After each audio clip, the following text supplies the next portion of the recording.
कल हमने साउंड के बारे में कुछ फार्मूले देखे थे, नोट किए थे। उसमें से एक मैंने आपको बताया था, speed of sound v is equal to frequency of sound multiplied by its wavelength.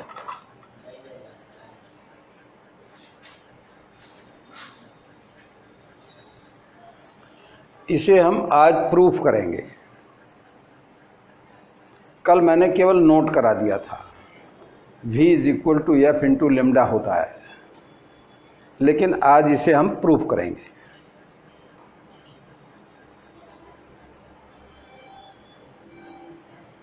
Suppose कर लें ये स्टैंडिंग वाटर है और वाटर सरफेस पर कोई हॉलो प्लास्टिक बॉल फ्लोट कर रही है। अब हम इस बॉल को वाइब्रेट करा रहे हैं।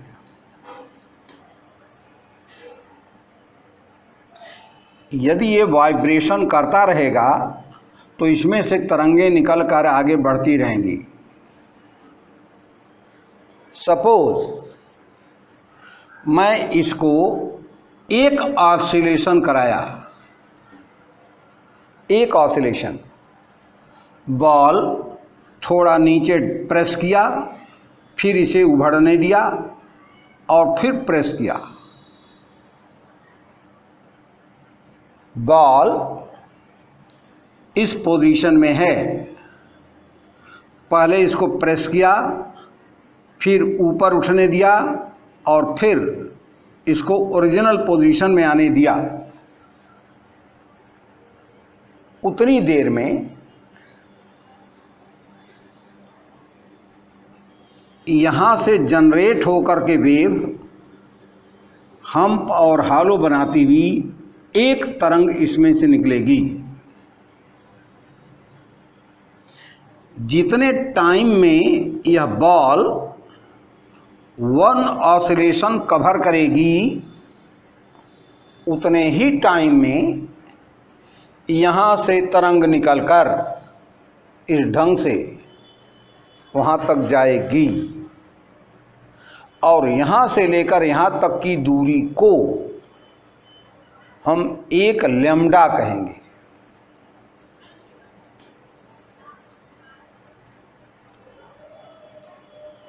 इस वेव ने टाइम कैपिटल टी में लैम्डा डिस्टेंस कवर किया।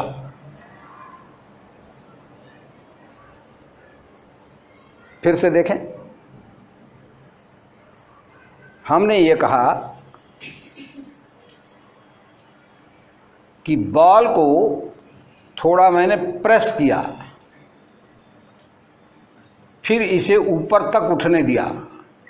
वाटर सरफेस से जो पोजीशन थी उससे थोड़ा ऊपर तक जाएगी, छोड़ दिया यूं, तो बॉल थोड़ा नीचे तक गई, फिर यहाँ से कुछ ऊपर तक गई और फिर यहीं तक लौट आई, इसी पोजीशन तक लौट आई। तो इसको हम time period of oscillation of source of wave कहेंगे। इस वेव का ये फादर है, इसके ऑसिलेशन से ही ये वेव का प्रोडक्शन हो रहा है।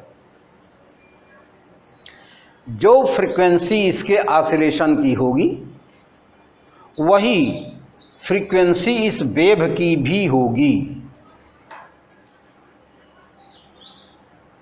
बॉल के वन ऑसिलेशन करने में टाइम टी डिसिपेट हुआ,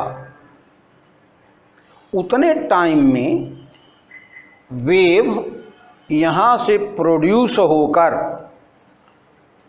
इस रूप में आगे बढ़ गई, यहाँ तक गई।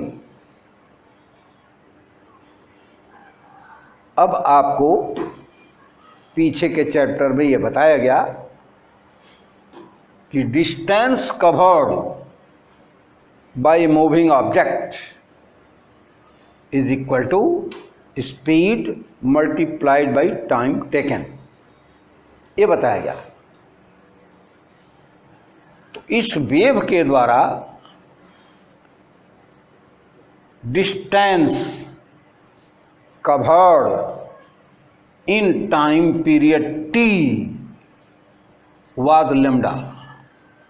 Distance was lambda in time t. Suppose speed of wave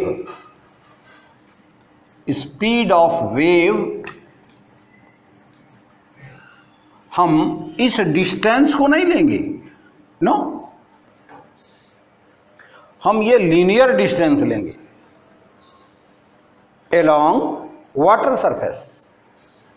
इस डिस्टेंस को नहीं लेंगे, ये डिस्टेंस तो ज़्यादा है। तो ये वेव फॉर्म है, न कि वेव के द्वारा कवर्ड डिस्टेंस नहीं है। वेव के द्वारा कवर्ड डिस्टेंस ये है, लैम्डा है इन टाइम t।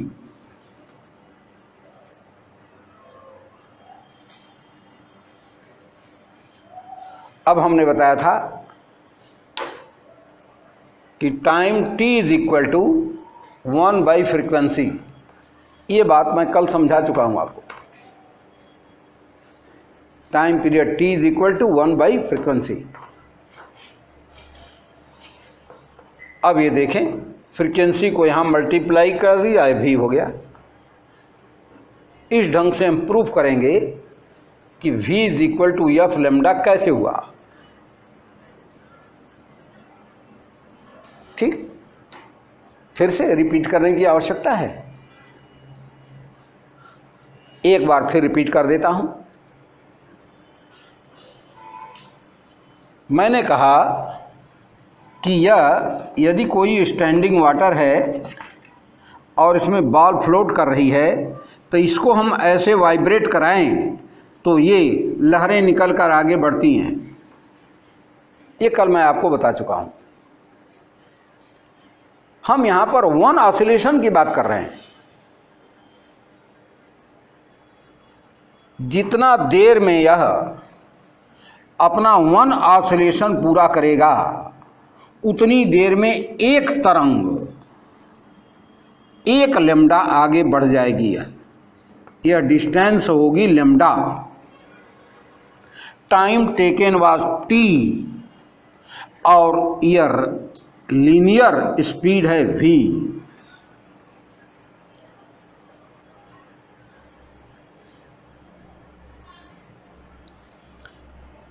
डिस्टेंस ये नहीं हुआ, ये तो ज़्यादा हो जाएगा, वो डिस्टेंस नहीं है। जल की सतह पर तरंग यहाँ से चलकर यहाँ पहुँच गई, तो ये डिस्टेंस हुआ, और वो डिस्टेंस है लैम्डा।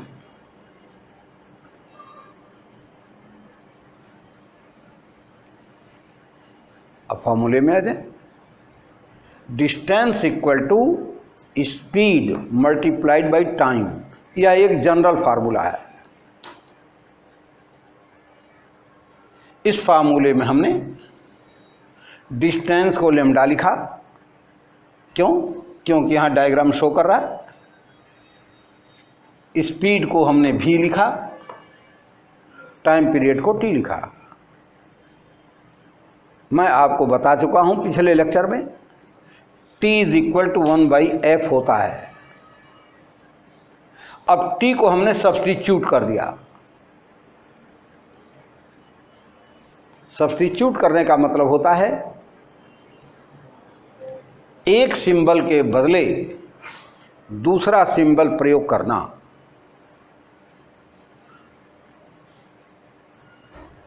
जब उन दोनों में कोई रिलेशन हो,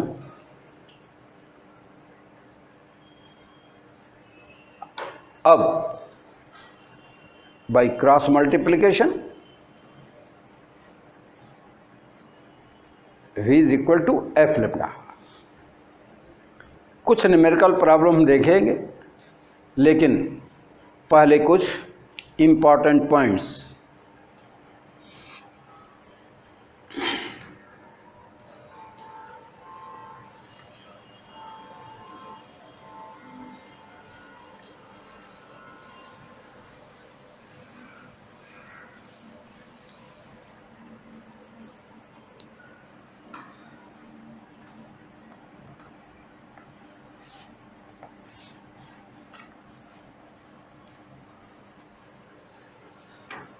कल भी बताया था, natural frequency of sound source remains same.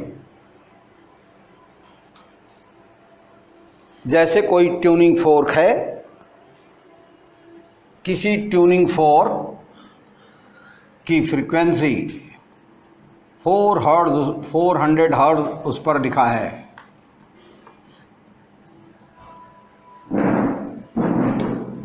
तो ऑलवेज इसकी फ्रीक्वेंसी, नेचुरल फ्रीक्वेंसी इसकी ट्यूनिंग फोर्क की 400 हर्ट्ज ही होगी। जब जब ट्यूनिंग फोर्क को ऐसे किसी सॉलिड बेस पर ऐसे ठोकेंगे तो उससे 400 हर्ट्ज की ही साउंड निकलेगी, न 400 हर्ट्ज से कम न 400 हर्ट्ज से ज़्यादा, हमेशा उससे 400 हर्ट्ज की ही साउंड का प्रोडक्शन होगा।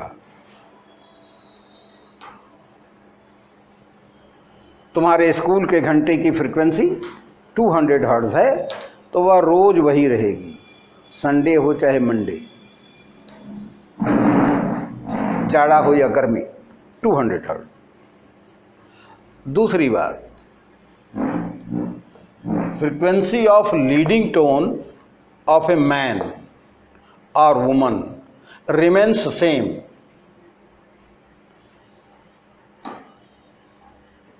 लीडिंग टोन, लीडिंग टोन क्या होता है? जो हम बोलते हैं, हमारे गले से निकलती है जो साउंड, तो कल बताया था कि हर एक अक्षर के लिए उस साउंड की फ्रीक्वेंसी चेंज हो जाती है।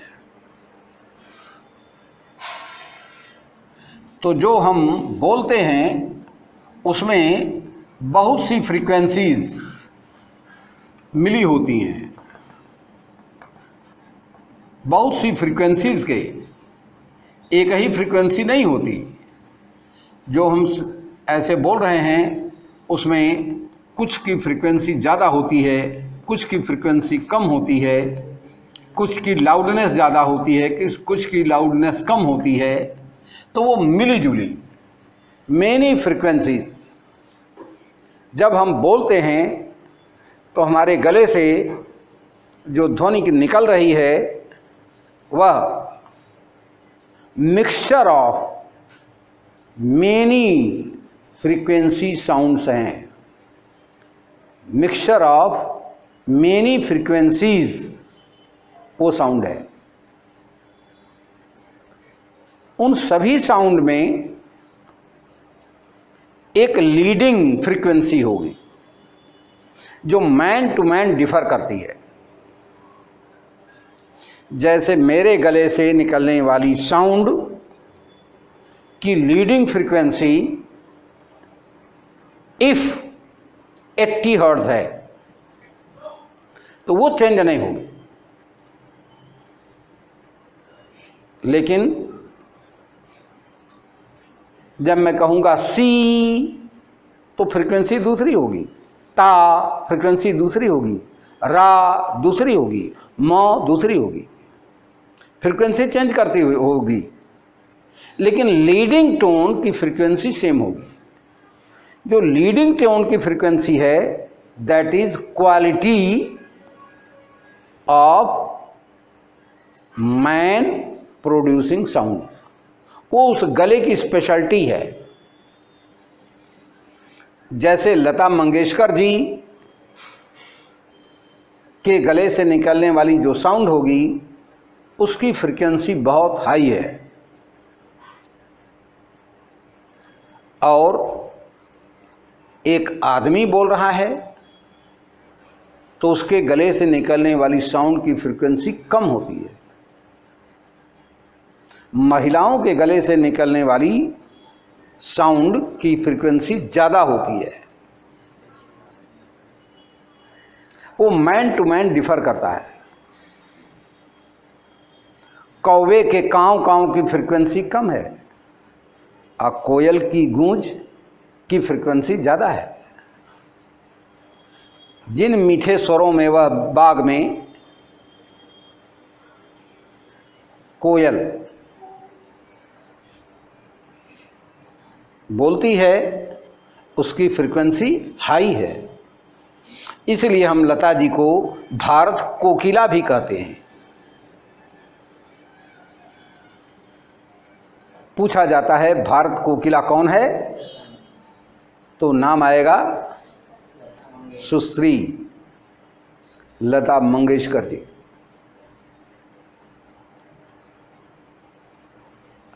और गधे की चीपों चीपों की फ्रीक्वेंसी बहुत कम होगी। कोयल के काँव काँव की फ्रीक्वेंसी कम होगी। तो जिस फ्रीक्वेंसी की साउंड लता जी या आशा भोंसले करती हैं वो हाई है। तो हाई फ्रीक्वेंसी की साउंड मधुर होती है, उसमें मिठास होता है। हाई फ्रीक्वेंसी की साउंड में मिठास होगा।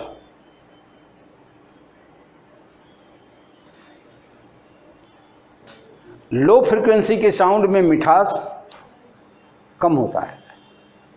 वह शब्दों पर निर्भर करेगा।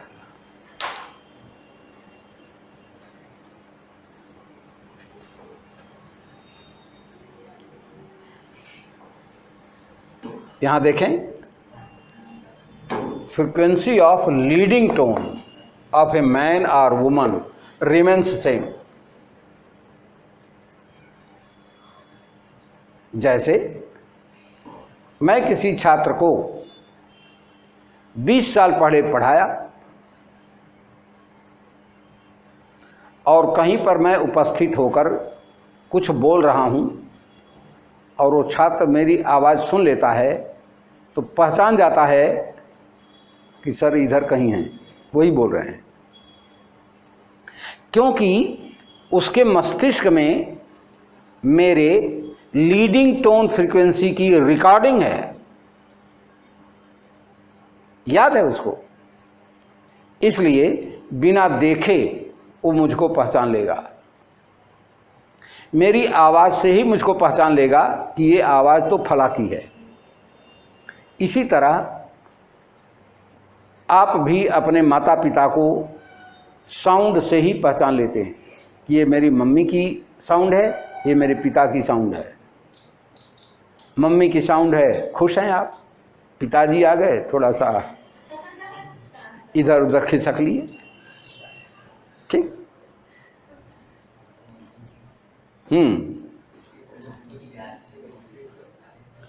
Frequency of leading tone of men is generally less than frequency of leading tone of women. महिलाओं के गले से निकलने वाली साउंड की फ्रीक्वेंसी ज़्यादा होती है। इसलिए जब किसी गीत को महिलाएं गाती हैं तो सुनने वालों को ज़्यादा स्वादिष्ट लगती है, और उसी गीत को कोई आदमी गा रहा है तो उसमें स्वीटनेस कुछ कम हो जाती है।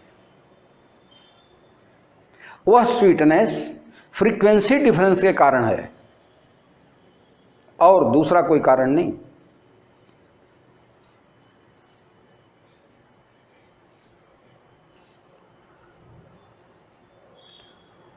अब हम फ्रीक्वेंसी रेंज पर आ रहे हैं।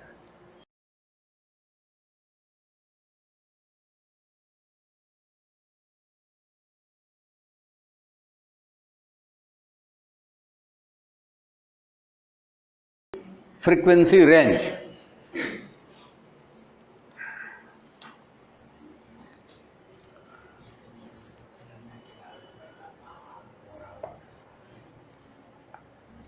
Mankind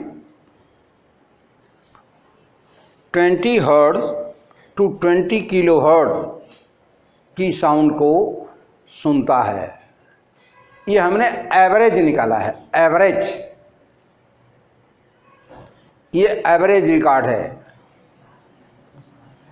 20 hertz, lowest 20 hertz and maximum 20,000 hertz.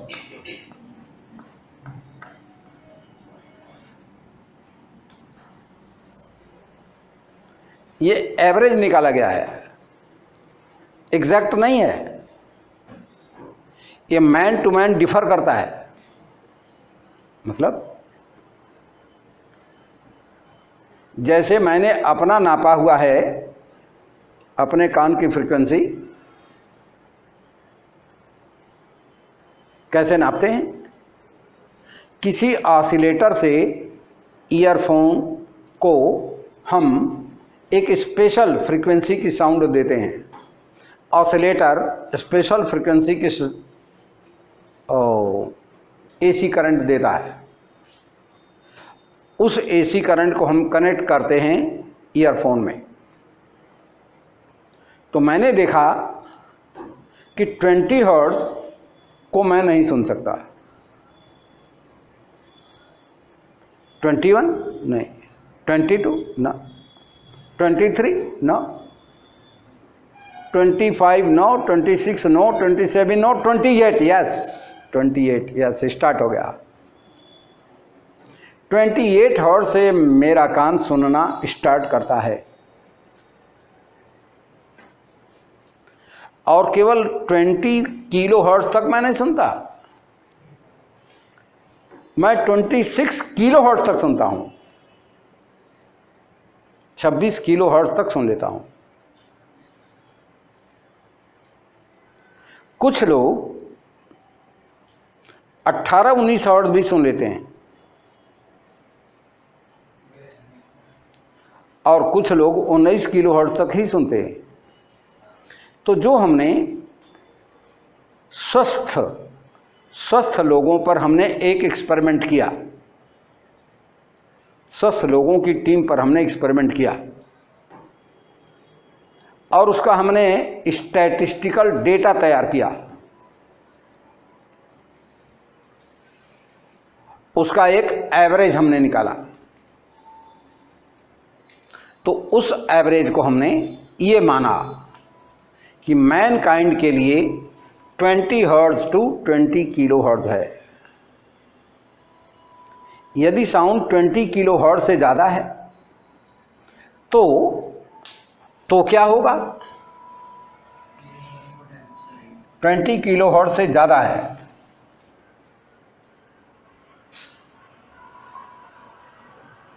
तो greater than 20 kilo hertz, 30 kilo hertz, 50 kilo hertz और 6 मेगाहर्ट्ज, ये जो साउंड हैं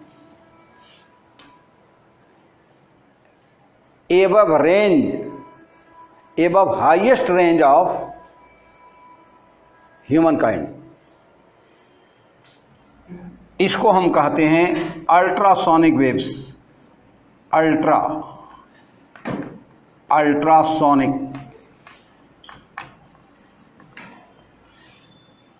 उनको हम अल्ट्रासोनिक साउंड कहेंगे, अल्ट्रासोनिक साउंड कहेंगे, जिनकी फ्रीक्वेंसी एबव 20 किलो हर्ट्ज है।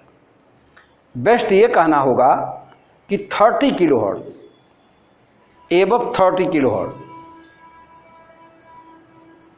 को हम,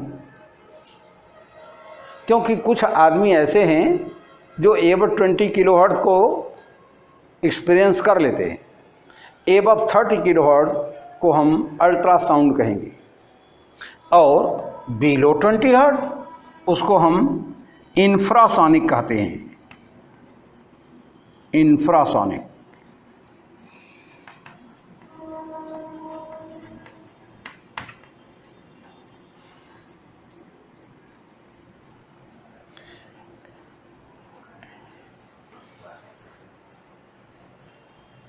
सपोज इस कमरे में हम एक पेंडुलम,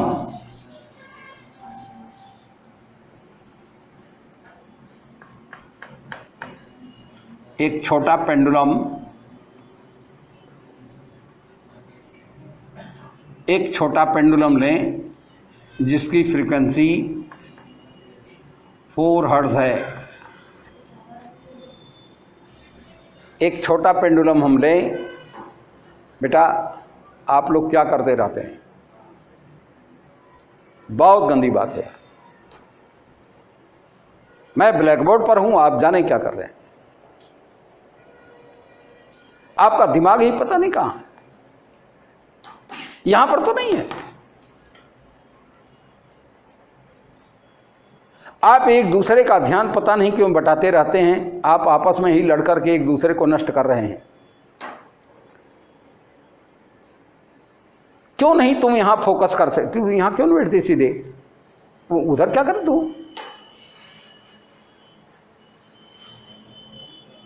फिर घुमा देंगे सब तुमको। रिंच है उन सबों के पास, तुमको ऐंठ के उधर मुड़िया कर ही देंगे तुम्हारा। मैं यहां पर हूं, फोकस आपको कर रहा हूं। अब जाने क्या करें, बात करें।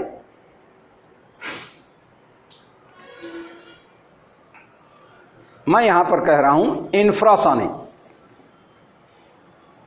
ध्यान दें, मान लो एक कमरा बंद है, उसमें कोई 2-4 आदमी बैठे हैं या सोए हैं, लेटे हैं, सोए नहीं, लेटे हैं या बैठे हैं। सभी लोग शांत हैं।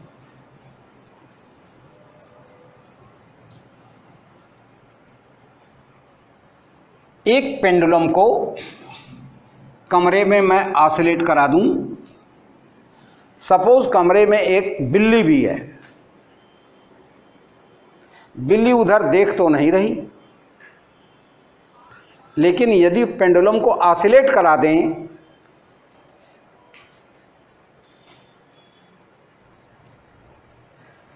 एक शांत कमरे में, एक पेंडुलम को हम ऑसिलेट करा दें तो उससे निकलने वाली साउंड की फ्रीक्वेंसी 4 हर्ट्ज है। उस 4 हर्ट्ज फ्रीक्वेंसी की साउंड है तो, लेकिन आप उसे सुन नहीं सकते। आपके लिए वह इंफ्रासोनिक है, लेकिन बिल्ली उसको सुन जाएगी। तो लो फ्रीक्वेंसी को कैट लो फ्रीक्वेंसी साउंड को सुन लेगी।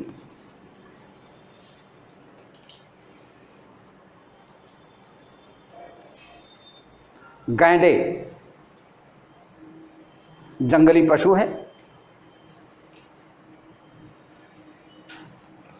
वो भी लो फ्रीक्वेंसी साउंड को सुन लेते हैं।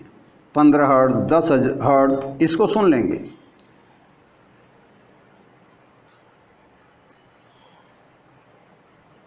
समुद्र के किनारे जंगल है, उसमें तमाम तरह के पशु पक्षी रह रहे हैं। उनका अपना एक समाज है, विदाउट प्रधानमंत्री। उसमें कोई प्रधानमंत्री नहीं है।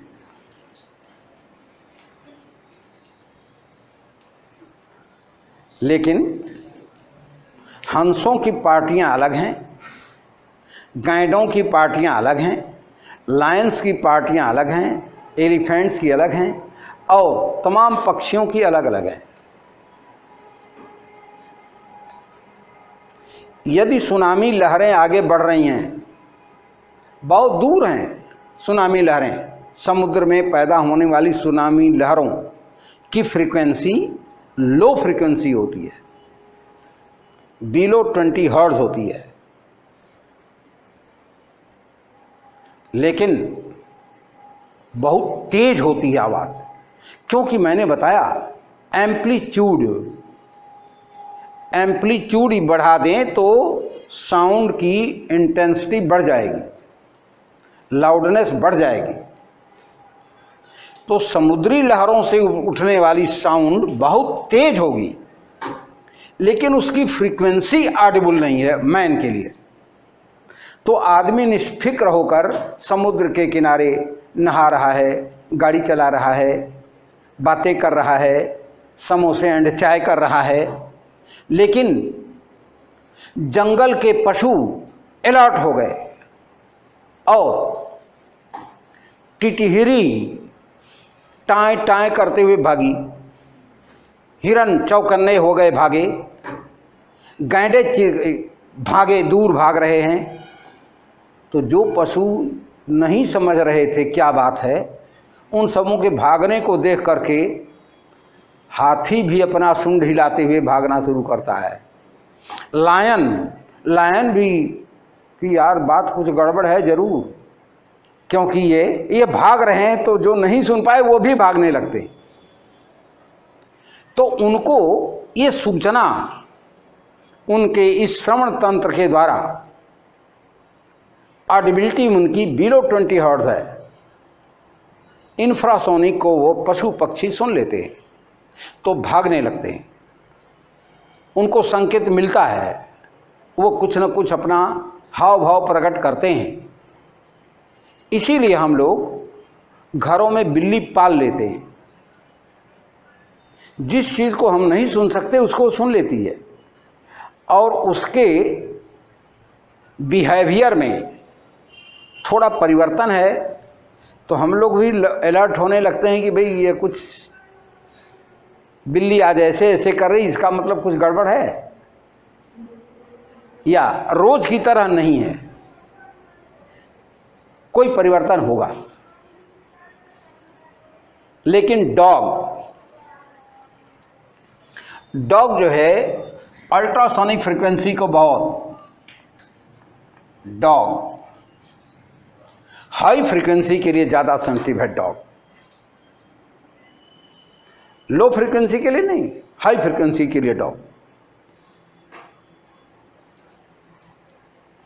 तो बिल्ली यदि कहीं बैठी हुई है और उसके निकट कोई चूहा बहुत धीरे धीरे भी हरकत कर रहा है तो समझ जाती है कि मेरा शिकार इधर है उधर है, कहीं अलर्ट हो जाती है। तो चूहा जिस फ्रीक्वेंसी को नहीं सुन पाता उस फ्रीक्वेंसी को बिल्ली सुन लेती है, इसका उसको लाभ मिल जाता है। डॉग हाई फ्रीक्वेंसी, कुछ ऊंची तरंगों की जिनकी हाई फ्रीक्वेंसी है उनको डॉग सुन लेता है। तो डॉग में दो क्वालिटी है, एक तो स्मेलिंग पावर और दूसरा हियरिंग पावर। तो जो जहां हमारी हियरिंग पावर ख़त्म हो जाती है उसके एबव फ्रीक्वेंसी है तो उसको डॉग सुन लेता है, रिकॉर्ड कर लेता है। तो उसके व्यवहार में अंतर आ जाते हैं। इसीलिए लोग कुत्ते भी पालते हैं। हालांकि सुबह शाम की मेहनत तो आपने देखा ही होगा, डॉग पाल लीजिए और सुबह शाम मेहनत कीजिए।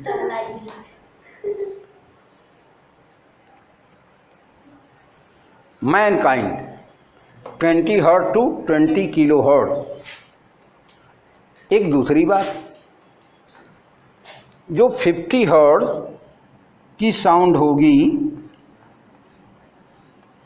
वह मोटी होगी, लेकिन 15 किलो हर्ट्ज की साउंड बहुत महीन होगी। यदि 15 किलो हर्ट्ज की साउंड को, प्योर 15 किलो हर्ट्ज की साउंड आपके ईयरफोन में हम भेजें तो थोड़ा देर के बाद आपको कुछ बेचैनी सी महसूस होने लगेगी। बहुत ज़्यादा हाई फ्रीक्वेंसी की साउंड वेव प्योर ज़्यादा देर तक नहीं लेना चाहिए। सामान्य बातचीत या वाद्य यंत्रों से निकले हुए संगीत को सुनना चाहिए। ये फिजिक्स के रिकॉर्ड बताए जा रहे हैं आपको। यह ध्वनि महीन या मधुर होगी, ये ज़्यादा स्वीट हो लगेगी, आपको ज़्यादा स्वीट लगेगी और लगेगा कि यह ज़्यादा इफ़ेक्ट डाल रही है आपके ईयर ड्रम पर।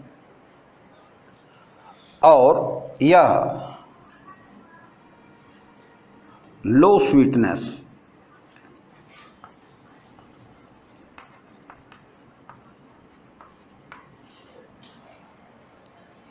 ये तो साउंड की बात हुई, लेकिन साउंड में कुछ और स्पेशल बात है। फ्रीक्वेंसी के अतिरिक्त कुछ और बात भी है साउंड में। साउंड के द्वारा मस्तिष्क में पॉइजन और नेक्टर दोनों भेजे जा सकते हैं। अमृत भी कान में डाला जा सकता है। तो ये साउंड बहुत ही विचित्र है। इसके द्वारा अमृत और विष दोनों प्राप्त हो जाते हैं। कैसे? जैसे आपने कोई वर्क किया, आपने अपनी समझदारी से बहुत ही अच्छा कार्य किया, लेकिन किसी को अब अच्छा नहीं लगा और उसके बदले आपको उसने अपशब्द कह दिए, जो कि आपके स्वाभिमान के अनुसार नहीं था, तो आप तिलमिला उठते हैं। तो वह आपकी तिलमिलाहट क्यों हुई? क्योंकि उस साउंड ने आपके अंदर थोड़ा सा विष डाल दिया।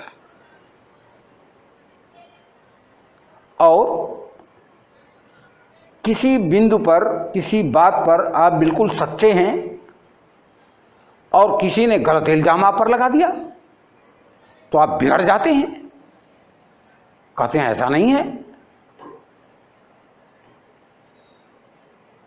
तो उस आदमी के द्वारा कही गई बात या साउंड में फ्रीक्वेंसी की बात नहीं है, बल्कि आपके मेंटल कैलिबर को डिस्टर्ब करने की बात थी। इसलिए उससे विषाक्त हो गए आप और आप अगला। यदि माँ ने आपको सहला कर दुलार कर, पिता ने आपको सहला कर दुलार कर, दादा दादी ने आपको सहला कर दुलार कर आपको अच्छे शब्दों का प्रयोग किया जो आपको बड़ा स्वीट लगा, तो वह स्वीटनेस एक अमृत जैसा काम करने लगती है। आपको बड़ा प्यारा लगा और आपका चेहरा खिल उठा, आप खुश हो गए। तो ये इफेक्ट दूसरी इफेक्ट है। लेकिन एक साउंड जो नेचुरली सुनते हैं आप, उसका इफेक्ट आपके मस्तिष्क पर 1/10 सेकंड तक, 0.1 सेकंड तक रिटेन करता है।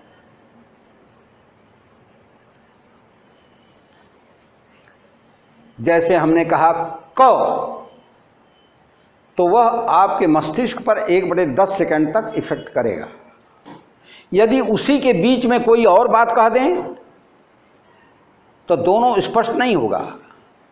जैसे आप, एक कान है आपका और दो आदमी आपसे बात कर रहे हैं एक साथ में, तो आप न उसकी बात पकड़ पाते हैं न इसकी बात पकड़ पाते हैं। अब आप एक आदमी को चुप कराते हैं कि भाई तू चुप हो जा, इसकी बात सुनने दो, उसकी साउंड का इफेक्ट हमारे मस्तिष्क पर पड़ने दीजिए, फिर हम आपकी बात सुनेंगे। तो यहां पर यह बात कही जा रही है कि जो आपके कान में डायफ्राम है, कंपन करता है 1/10 सेकंड तक, और वो जो संदेश आपके मस्तिष्क को भेजता है वो 1/10 सेकंड तक वहां रहता है।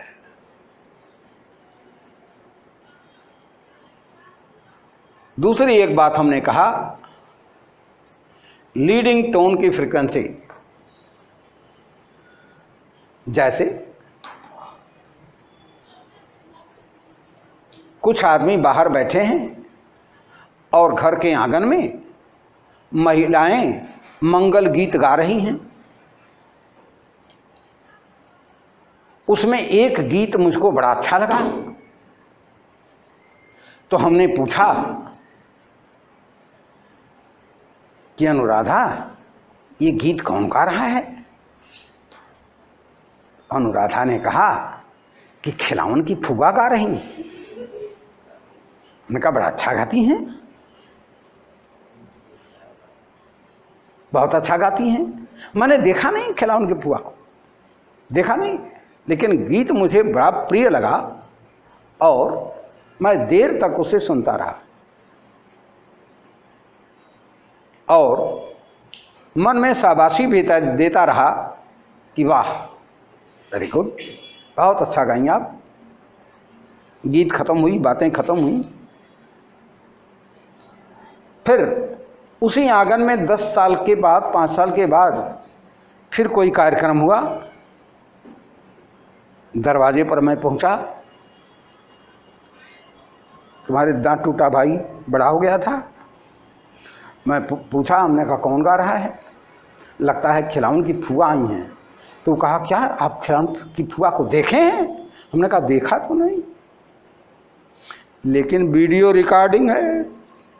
कहाँ? मेंटल, हमारे दिमाग में वो रिकॉर्ड है कि इस फ्रीक्वेंसी को, इस स्वीट संगीत को मैं एक बार 10 साल पहले सुन चुका हूँ और अनुराधा ने मुझे बता दिया था कि वो खिलावन की फूफा गा रही है।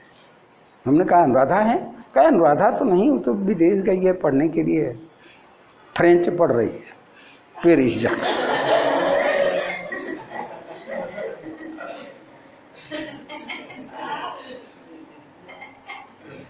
तो उसने कहा कि आप कैसे जान गए? हमने कहा बच्चा फिर आना क्लास में, जब साउंड पढ़ाऊंगा तो तू भी समझ जाएगा, ऐसे नहीं समझेगा। बात समझ गए? तो जो लीडिंग टोन की फ्रीक्वेंसी होती है उसको हमारा दिमाग अपने मेमोरी में भर लेता है या अपने याददाश्त में भर लेता है। तो जो चीज़ें हमें बहुत प्रिय लगती हैं उनको हमारा दिमाग नोट कर लेता है। ये दिमाग की क्वालिटी है। अगली बात, यदि हम स्पीड ऑफ साउंड को 330 मीटर पर सेकंड मान लें, 330 मीटर पर सेकंड, तो जो लोएस्ट फ्रीक्वेंसी है, लोएस्ट फ्रीक्वेंसी जिसको आदमी सुन सकता है वो है 20 हर्ट्ज। तो इसका लैम्डा, इसके corresponding lambda will be equal to V/F, that is 330 metre per second upon 20 hertz, that is 16.5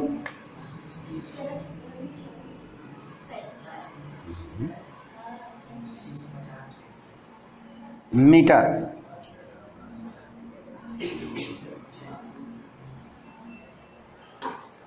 लेकिन जो हाईएस्ट फ्रिक्वेंसी है जो हम सुन सकते हैं उसका लैम्डा देखिए, उसका लैम्डा है 330 metre per second divided by 20 kilo hertz. इसको हम कैलकुलेट कर रहे हैं 330 मल्टीप्लाइड बाई 100 सेंटीमीटर अपॉन 20। अब ये हमने इसको सॉल्व करें तो ये आ रहा है 1.65 सेंटीमीटर।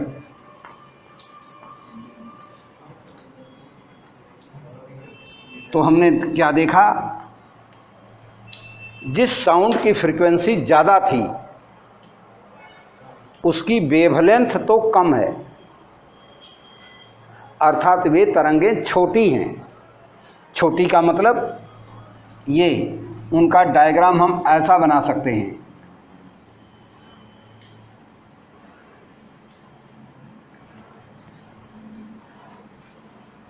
ऐसा। लेकिन जो लो फ्रीक्वेंसी की तरंगें हैं उनकी वेवलेंथ ज़्यादा है, उनकी वेवलेंथ ज़्यादा है।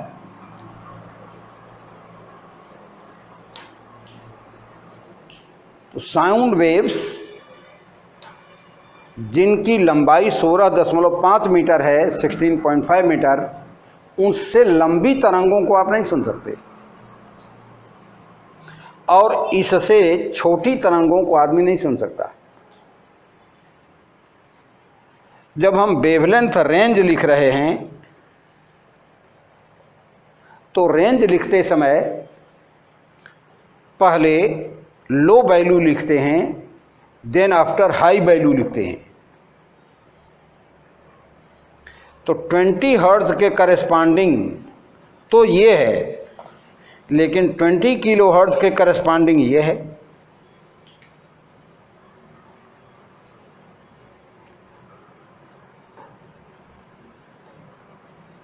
तो वे साउंड वेव्स जिनकी वेवलेंथ 1.65 सेंटीमीटर है वो मैनकाइंड के लिए ऑडिबल है। यदि वेवलेंथ हम 1.65 सेंटीमीटर से कम कर दें, 1 सेंटीमीटर कर दें, तो आपके लिए ऑडिबल नहीं होगी। और साउंड वेव की वेवलेंथ 16.5 मीटर से ज़्यादा कर दें, 17 मीटर, 18 मीटर, 20 मीटर, आपके लिए ऑडिबल नहीं होगा।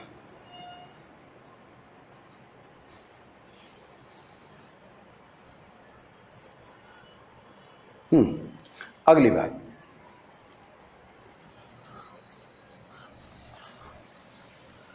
अब हम एक न्यूमेरिकल प्रॉब्लम लेते हैं।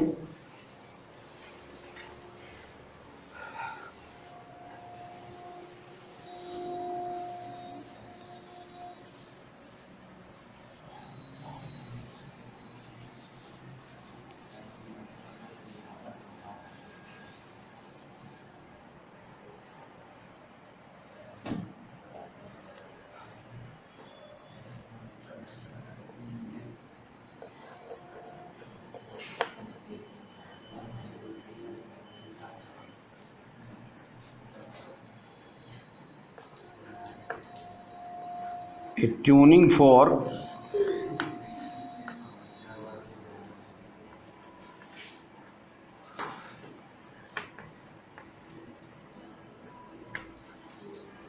of natural frequency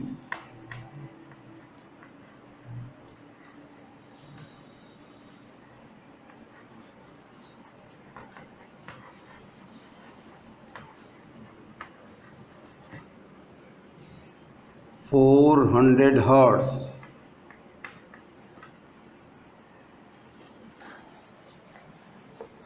produces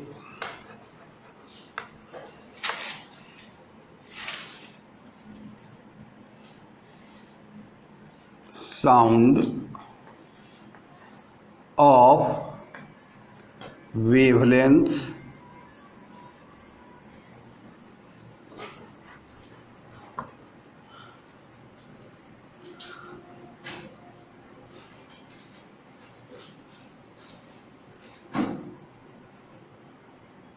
0.8 meter. What will be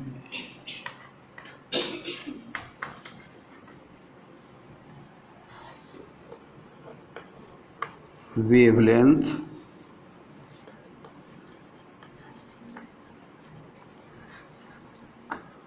of sound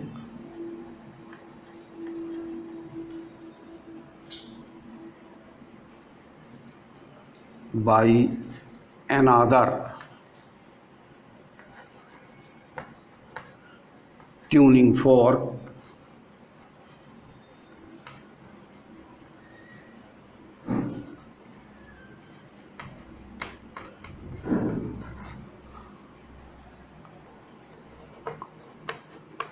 of 200 Hz.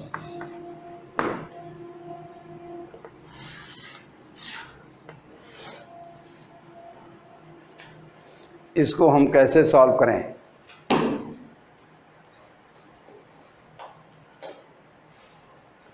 तो यहाँ पर एक इम्पॉर्टेंट बात कहनी है कि दो ट्यूनिंग फोर्क हैं, दोनों की फ्रीक्वेंसी में डिफरेंस है, लेकिन दोनों से जनरेट होने वाली साउंड की स्पीड तो सेम होगी। तो हम ये कर रहे हैं solution.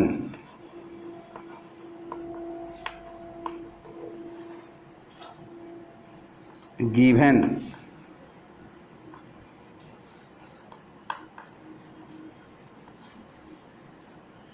F1 equal to 400 Hz,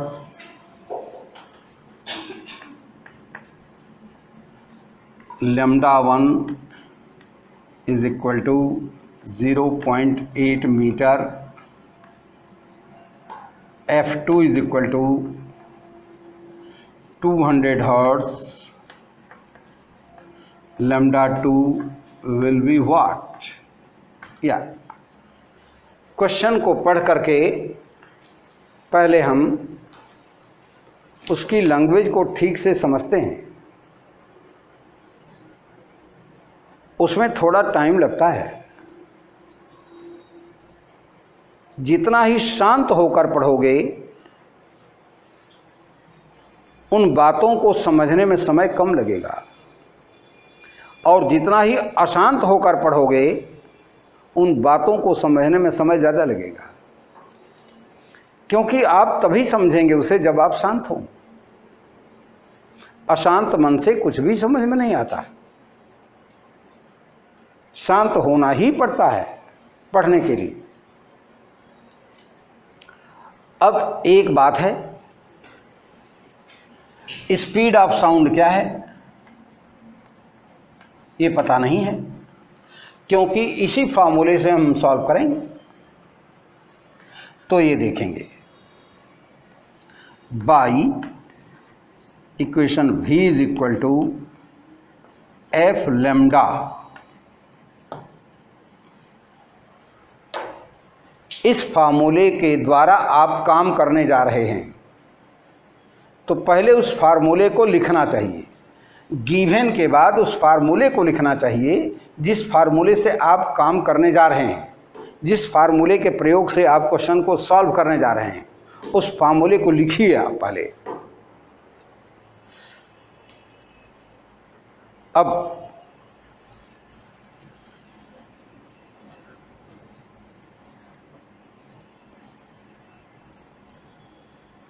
$400 Hz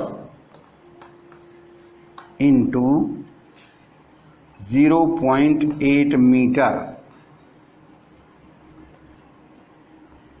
320 metre hertz या 320 मीटर सेकेंड पावर -1 भी कर सकते हैं आप। तो स्पीड ऑफ साउंड निकल गई।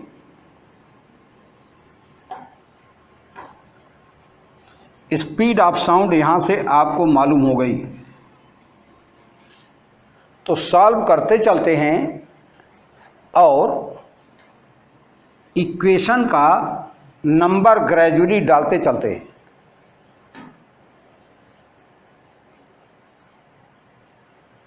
अब अगली बार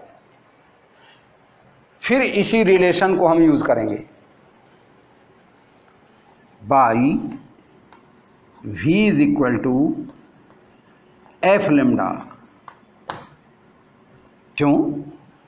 क्योंकि यह जो फार्मूला है, ध्यान से मेरी बात सुने आप, ये फार्मूला सभी ट्यूनिंग फोर्स के लिए है। ये फार्मूला सभी साउंड के लिए है। ये फार्मूला सभी सोर्सेज के लिए है जो साउंड प्रोड्यूस करते हैं। अब ये हमें मालूम हो चुका है 320 मीटर पर सेकेंड या metre hertz equal to 200 hertz और लेमडा। हर्ट्ज कैंसिल कीजिए, ये हो गया 1.6 metre by 200 equal to lambda 1.6 metre. ये आपका आंसर हुआ।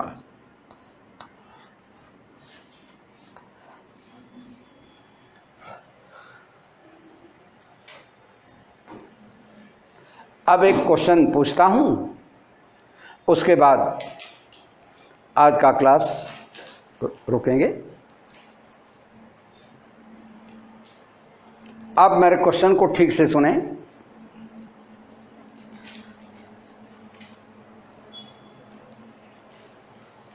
किस इंस्ट्रूमेंट से, जिससे पूछूंगा वही आंसर देगा।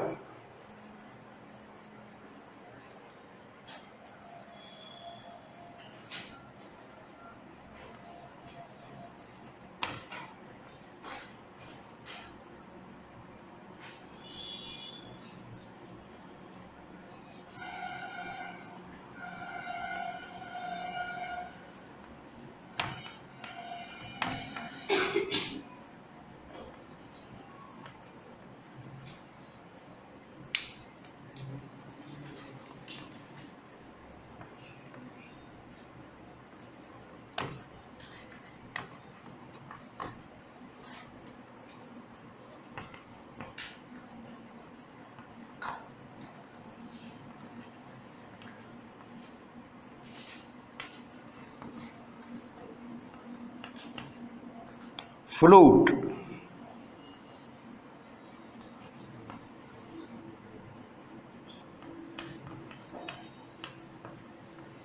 तबला,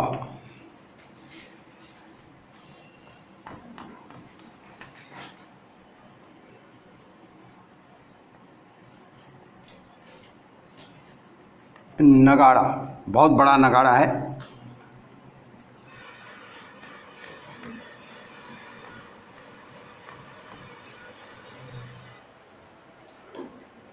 किस यंत्र से जो ध्वनि निकलेगी उसके साउंड की स्पीड ज़्यादा होगी? बांसुरी, नगाड़ा, तबला। किस वाद्य यंत्र से, किस इंस्ट्रूमेंट से जो साउंड प्रोडक्शन होगा, किसकी स्पीड सबसे ज़्यादा होगी? यह बांसुरी। पता नहीं कैसे समझ गया। यस, आप बताइए, आपको क्या लगता है? यस, आप किसकी साउंड की स्पीड ज़्यादा होगी? बांसुरी की। क्योंकि अमरेश ने बताया है।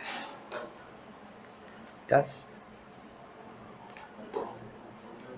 हाँ बोलो।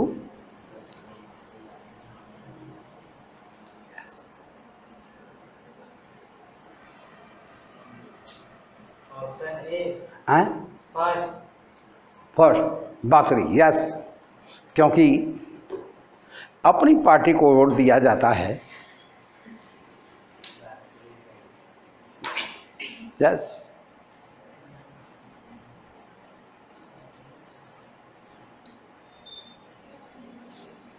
यस,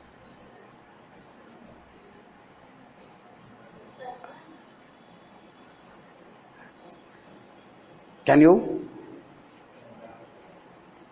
यस,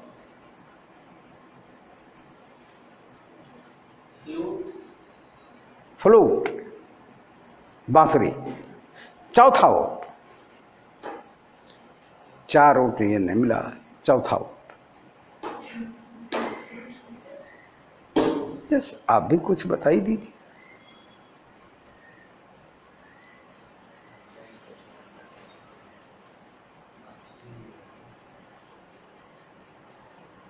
साउंड की वेलोसिटी मैंने लिखा 320 मीटर पर सेकंड। साउंड की, गधे की नहीं लिखा, शेर की नहीं लिखा, मच्छर की नहीं लिखा। साउंड की स्पीड 320 होगी। अब चाहे वो फ्लूट हो चाहे नगाड़ा हो, साउंड की स्पीड 320 मीटर पर सेकंड है। तो साउंड तो सभी प्रोड्यूस करेंगे। ऐसा नहीं है कि शेर दहाड़ेगा तो उसकी स्पीड ज़्यादा होगी साउंड की, और मच्छर भिनभिनाएगा तो उसकी कम होगी। साउंड तो साउंड। यदि वह प्रघाती तरंगे नहीं हैं तो साउंड है। साउंड है तो उसकी स्पीड सेम होगी।